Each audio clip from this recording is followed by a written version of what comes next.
লাহে লাহে অৰুণোদয় পুঁজিৰ যিটো আজি আপোনালোকে 1250 পাই আছে তাকো আমি লাহে লাহে ইয়াক বঢ়াই লৈ যাম।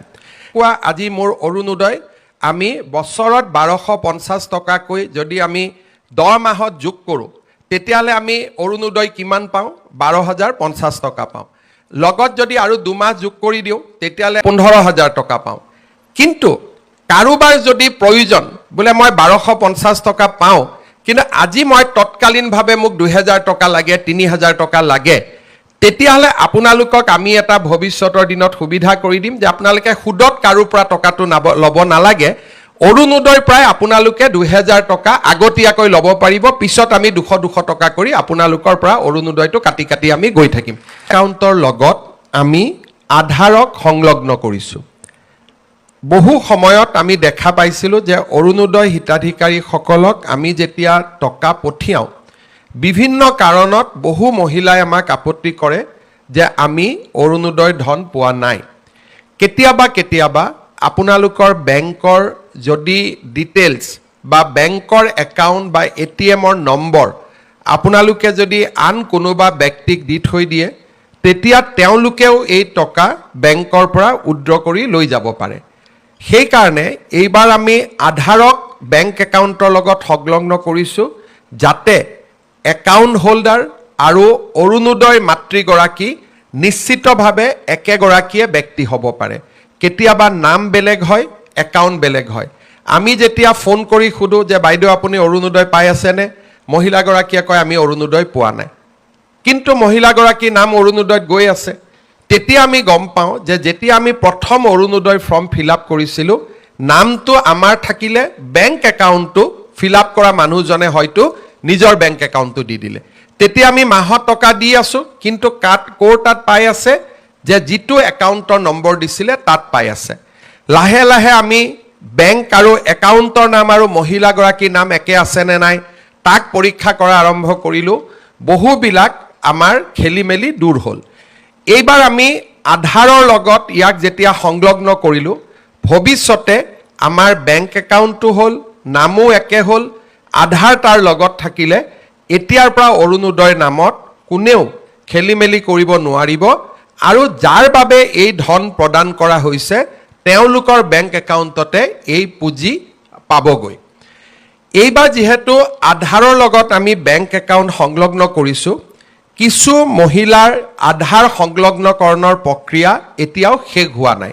সেইকাৰণে আমি অৰুণোদয় হয়তো আজি আমি দিলে 15-20 হাজাৰ মহিলাৰ বেংক একাউণ্টত নাযাব পাৰে, কিন্তু আধাৰৰ সংলগ্ন কৰাৰ প্ৰক্ৰিয়া চলি আছে আৰু আপোনালোকৰ এই প্ৰক্ৰিয়াত যাতে সহায় হয় তাৰ কাৰণে এইবাৰ আমি এজন অৰুণোদয় সাৰথী প্ৰত্যেক সমষ্টিতে নিযুক্তি কৰি দিম।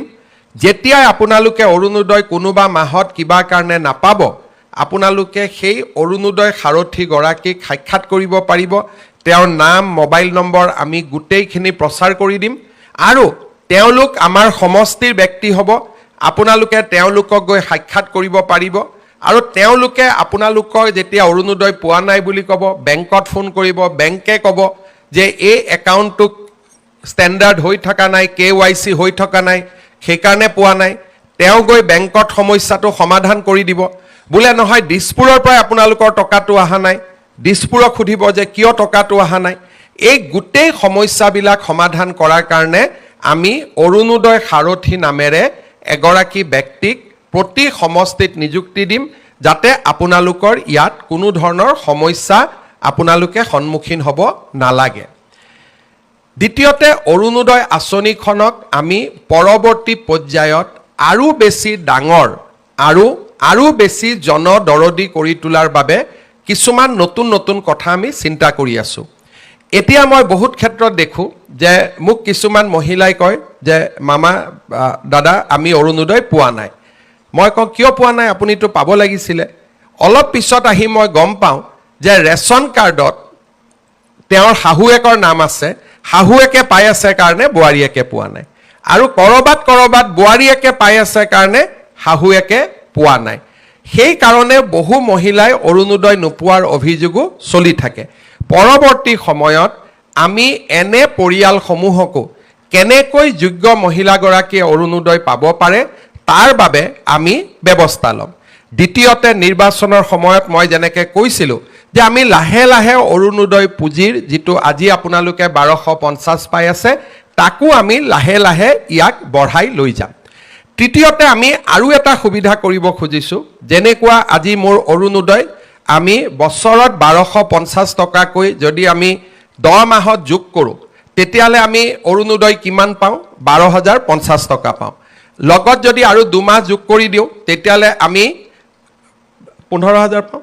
আমি 15,000 টকা পাওঁ। কিন্তু কাৰোবাৰ যদি প্ৰয়োজন বোলে মই 1250 টকা পাওঁ কিন্তু আজি মই তৎকালীনভাৱে মোক 2,000 টকা লাগে, 3,000 টকা লাগে, তেতিয়াহ'লে আপোনালোকক আমি এটা ভৱিষ্যতৰ দিনত সুবিধা কৰি দিম যে আপোনালোকে সুদত কাৰো পৰা টকাটো ল'ব নালাগে। অৰুণোদয়ৰ পৰাই আপোনালোকে 2,000 টকা আগতীয়াকৈ ল'ব পাৰিব। পিছত আমি 200 টকা কৰি আপোনালোকৰ পৰা অৰুণোদয়টো কাটি কাটি আমি গৈ থাকিম। নহ'লে পূজাৰ আগতে বা ল'ৰা ছোৱালী এডমিশ্যনৰ সময়ত আপোনালোকক কেতিয়াবা 5,000 টকাৰ দৰকাৰী হয়। এতিয়া আপোনালোকে 5,000 টকাটো বিচাৰি পেলাই কাক যাব লাগে? কোনোবা গাঁৱৰ মানুহৰ তাত গৈ 5,000 টকাটো সুদত ল'ব লাগে।